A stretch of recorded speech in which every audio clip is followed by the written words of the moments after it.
ညာဝင်ခြင်းရင်စစ်အနိုင်တိုက်ကြအပိုင်းတစ်လူအဖွဲ့အစည်းတွင်ဖြစ်ပေါ်ပြောင်းလဲနေတဲ့ဖြစ်စဉ်တွေကိုအဲ့ဒီဖြစ်စဉ်တွေအတွင်းမှာရှိတဲ့ရုပ်ဘဝတွေကအဓိကပြဋ္ဌာန်းကြတာကြီးဖြစ်ပါတယ်ဆိုလိုချင်တာကအတွင်းပฏิပက္ခတွေကသာကောင်းခြင်းဆိုခြင်းဆိုတဲ့ပြောင်းလဲမှုဖြစ်စဉ်တွေကိုအဓိကမောင်းနှင်အားတစ်ခုအဖြစ်လက်ပြောင်းလေးရှိပါတယ်တေချာတာကကျွန်တော်တို့လူအဖွဲ့အစည်းတွင်တော်လှန်ရေးဆိုတဲ့အပြောင်းလဲဆိုတာကိုလည်းရန်သူကပြတ်ထန်းပေးလိုက်တာလို့ပြောရပါလိမ့်မယ်ဒါအတွင်းပฏิပက္ခပဲဖြစ်တယ်လို့လက်တွေ့ရုပ်ဘဝလည်းဖြစ်ပါတယ်ဆိုလိုချင်တာကတော့ကျွန်တော်တို့စိတ်ဆန္ဒကဘယ်လောက်ပဲပြောင်းလဲခြင်းနေရုပ်ဘဝမှာလည်းတည်ရှိနေတဲ့အချက်လက်တွေကပဲအပြောင်းလဲကိုဖြစ်စေတယ်ဆိုတာကိုကျွန်တော်တို့လေးနက်ဖို့လိုပါလိမ့်မယ်ကျွန်တော်တို့မျက်စိချင်းကသုံးသပ်လို့ရှိတဲ့လူအဖွဲ့အစည်းအတွင်းဖြစ်တည်နေတဲ့ကောင်းခြင်းဆိုခြင်းဆိုတဲ့အချင်းရာတစ်ခုကိုရှေးဥစွာလေ့လာကြည့်ဖို့လိုမှာဖြစ်ပါတယ်ဆိုလိုတာကပฏิပက္ခအကြောင်းပြောကြမယ်ဆိုရင်ဒီတရားနှစ်ပါးမှာပฏิပက္ခရဲ့အနက်အပြားတည်ရှိမှုကိုထင်ထင်ရှားရှားတွေ့မြင်နိုင်လို့ဖြစ်ပါတယ်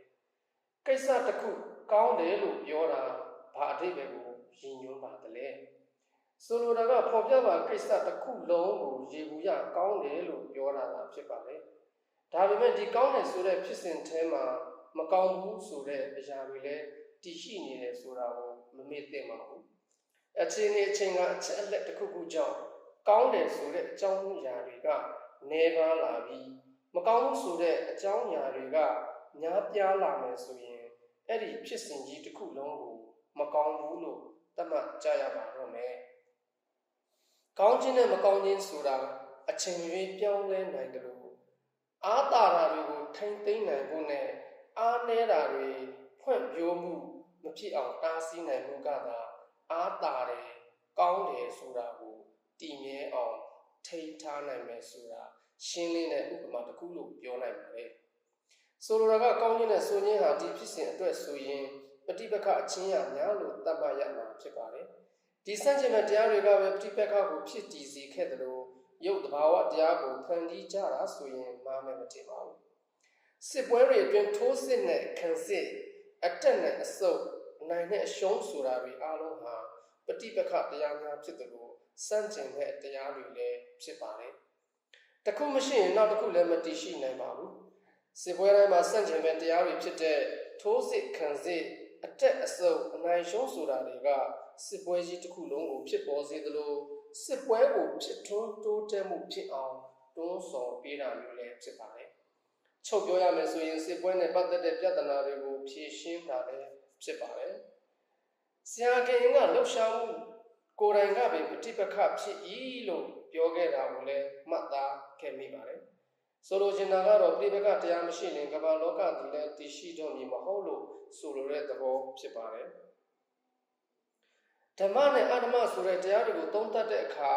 အဓမ္မကိုမတိုက်ခိုက်ပဲဓမ္မမဖြစ်နိုင်ပေမဲ့ဓမ္မဆိုတာတိဆောက်ချင်းကင်းရင်အဓမ္မဖြစ်သွားတတ်တာထင်ထင်ရှားရှားတွေ့ရလိမ့်ရှိပါတယ်ဒါကပြိပက္ခတရားရဲ့ထူးခြားချက်လို့ပြောရမယ်ထင်တယ်ဗျဓမ္မတို့အဓမ္မတို့ကိုပြောင်းလဲစေဖို့ရာတိဆောက်ခြင်းတို့တိုက်ခိုက်ခြင်းတို့ဆိုတဲ့လှုပ်ရှားမှုလိုအပ်ပါတယ်အလိုလျောက်ဓမ္မကအဓမ္မမပြောင်းလဲနိုင်သလိုအဓမ္မကလည်းဓမ္မမဖြစ်နိုင်ဘူးဆိုတာရှင်းလင်းတဲ့တွေးတောဆင်ခြင်မှုပဲဖြစ်ပါတယ်။ဒီနေ့ကျွန်တော်တို့တော်လှန်တိုက်ပွဲဝင်နေကြတာအာဏာပါဝါပြဿနာလို့ဆိုကြပါတယ်။ဝိလေကြောင်ဝတ်တွေရှောက်ပြောနေကြပဲလူရင်းပြောရမယ်ဆိုရင်လူထုအာဏာပြဿနာလို့ရှင်းရှင်းလင်းလင်းဆိုကြပါတယ်။အဓိကပြောရမှာကတော့တိုင်းပြည်အာဏာဘယ်သူလက်မှာရှိနေတယ်လဲဆိုတာဟာဒီနေ့တော်လှန်ရေးရဲ့ဝိသေသလက္ခဏာဖြစ်ပါတယ်။စစ်တပ်စစ်အာဏာရှင်စနစ်စစ်ဗျူရိုကရေစီရန်များဆိုတဲ့စစ်သုံးစစ်လက်ထဲမှာအာဏာရှိနေရင်ဒီအာဏာဟာဒီရန်တရားရဲ့အဓိကထောက်တိုင်ဖြစ်ရပ်တည်ပါလိမ့်မယ်ဆိုလိုချင်တာကအာဏာဟာစစ်သုံးစစ်ကိုအကျိုးပြုဖို့အတွက်အထောက်အကူဖြစ်စေလိမ့်မယ်ဒါကြောင့်ကျွန်တော်တို့ကလူထုအာဏာထူထောင်ဖို့တော်လှန်ရေးလုပ်ကြတာဖြစ်တယ်ဆိုတဲ့အတွေးခေါ်သဘောတရားကိုထူထောင်တိုက်ပွဲဝင်နိုင်မှလူထုကိုအကျိုးပြုနိုင်ပါမယ်ခဏအာဏာအကြောင်းပြောတဲ့အခါများသောအားဖြင့် soft power လို့ခေါ်တဲ့အာဏာ အပြော့အာနာအမဟာပါဝါဆိုတဲ့အဓိကခွဲခြမ်းစိတ်ပြားလေးရှိပါတယ်ကျွန်တော်တို့တင်ပြလိုတာကအာနာအကြောင်းကိုသိချာသိဖို့ကအာနာဆိုတာသိပ္ပံနိကျလက်တစ်ဘဝတည်းကလေ့လာသိယူသင့်တဲ့ဘာသာရပ်တစ်ခုဖြစ်တယ်ဆိုတာကိုမမေ့လျော့သင့်ပါဘူးအာနာဆိုတာဟာသိပ္ပံပညာရပ်တစ်ခုအဖြစ်ရှုမြင်ဖို့လိုတယ်လို့မှတ်ယူသင့်ပါတယ်